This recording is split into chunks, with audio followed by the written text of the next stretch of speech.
Can you guys hear me properly at the back? Yeah? Okay.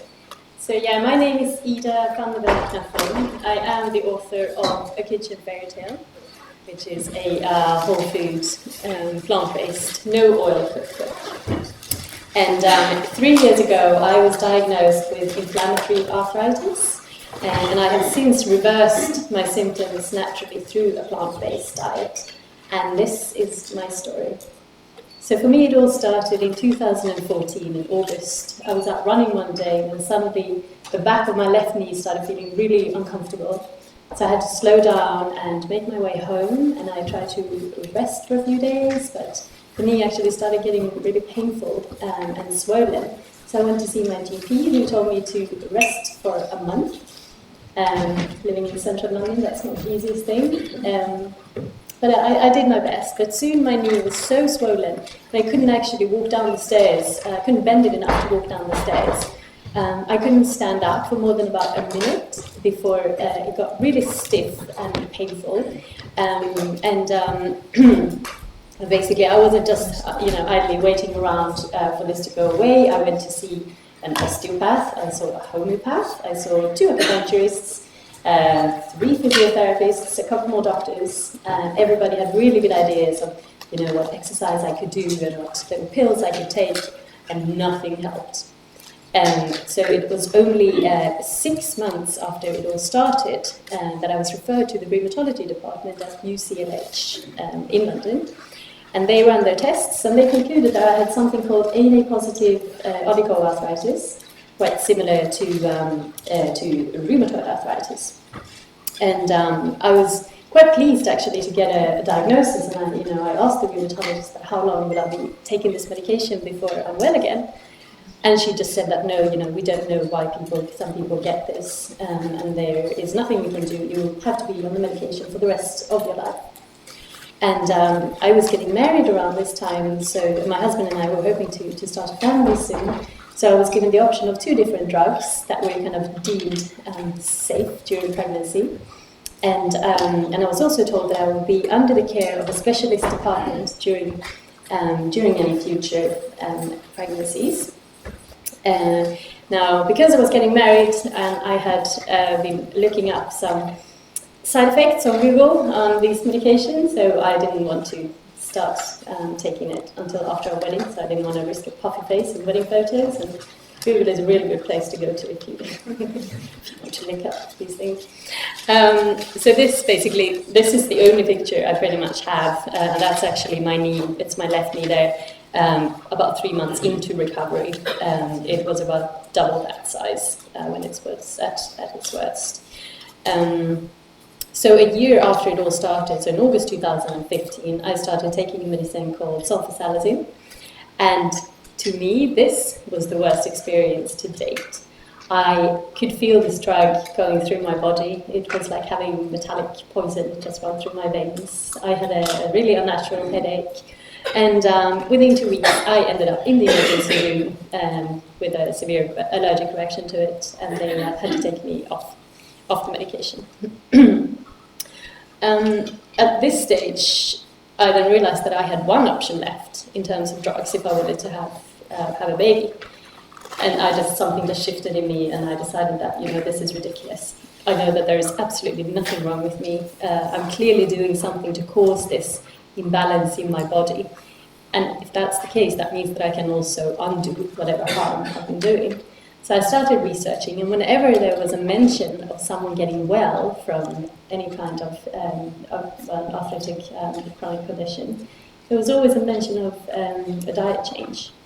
So I started out by removing dairy, gluten, and refined sugars. And I also started doing yoga every morning and every evening, even if it was just for 10 minutes. Every little bit helped, because I noticed one morning that I was doing some yoga stretches. I could suddenly walk down the stairs. I could bend my knee enough to walk down the stairs, and I thought, if only a 10-minute stretch session can do this, then this is something I have to do. I have to do this as much as I can. So I went to see the rheumatologist 2 weeks after implementing these dietary changes and starting with the yoga. And she just looked at me and said that your test results are back to normal. Whatever you're doing, just keep doing it. I'm not going to prescribe any more medication for you. And that was obviously really amazing to hear. But I knew that there was still some inflammation left in my body that I hadn't been able to attribute to a specific food.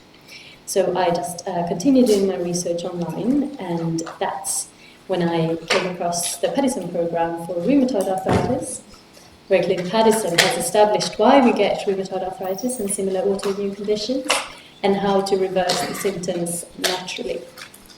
And what Clint brought to light was that the severity of my own immune system attacking my joints was being aggravated by dietary fats, so oils, olive oils, coconut oil, as well as kind of fats in animal food, and undigested proteins in my diet. So I was able to resolve the remaining bit of inflammation by going through a very specific food elimination diet on the Paddison program, which was then followed by long periods of gut healing foods and specific types of exercise. And the best thing was that I was then a year into the Paddison program. My husband and I decided that my progress was at a place where we were really happy to kind of start trying for a baby. That meant that I felt that I was about 90% done with my healing. So if I had a food that was quite high in protein, for example, then I would still see a little reaction, like a swelling in a finger for a couple of hours, and then that would go away. So I always knew when to expect that something like this would happen. And so I fell pregnant, and I had an amazing pregnancy. I was under no specialist care of any rheumatology department. I emailed my rheumatologist and I told her that I was pregnant, and she just wrote back and said, "Do remember to keep an eye on your vitamin D levels," which would have been unheard of just a year before. I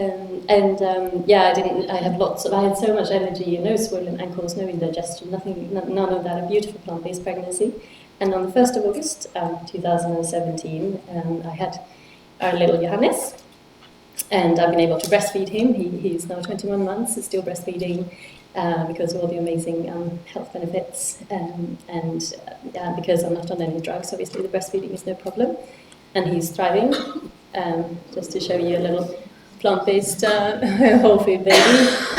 Absolutely loves his food. He has a green smoothie every morning, a chuck in hemp seeds and barley grass powder and kale and spinach, and he absolutely loves it. Devours his, then devours mine. We love sauerkraut and avocado and things, so it was really lovely. But I absolutely love cooking, and when I realized I had to go plant-based, I just decided that I never wanted to feel like I was missing out on really good foods. So I started developing and testing these really humble recipes that would keep the inflammation to an absolute minimum, while the foods would be tasting absolutely delicious. And because my family and friends started asking for recipes, I ended up basically collecting everything into a book, doing photography I wrote this cookbook, which is then a whole food, plant-based, no-oil cookbook called A Kitchen Fairytale, and so she lived happily ever after, kind of thing. And it came out in November last year, and the feedback has been really wonderful, not only from vegans, but also from people who are meat eaters or who don't really like to cook. Very, very simple recipes, absolutely delicious. We've had some lovely endorsements from some of the pioneers within the plant-based industry, the many doctors. I've also included my story at the beginning of the book because I wanted to let as many people as possible just know what a plant-based diet can actually do for in terms of health and for us. And also for me, knowledge of what was kind of happening in the body was just so incredibly empowering and really crucial for my healing journey. And also, in addition to seeing how my body responded to a plant-based diet, I think that knowing that there are so many amazing plant-based health professionals out there is just what has kept me informed and inspired and motivated during this time and throughout this whole journey. And I have always found it very helpful to kind of indulge in in movies like Forks Over Knives, watching all these interviews. There are lots of YouTube interviews with Dr. McDougall or Neil Barnard and all kinds, to just keep informed and make sure that I know that I'm making the right decisions. We've had some lovely media exposure as well, which is hopefully getting the word out to kind of the mainstream public as well. And I know how overwhelming it can seem to go over to a plant-based diet, especially one where you're excluding refined oils. So in the book, I've made sure that I've included lots of tips, and there's a whole page on why these oils, why it's crucial to actually exclude oils in order to kind of optimize our health. And but basically I'll be, you can find me outside with my book. I'll be selling it, but if you also just want to come over and say hi, if you have any questions, you'd be really welcome to just come over. So thank you very much.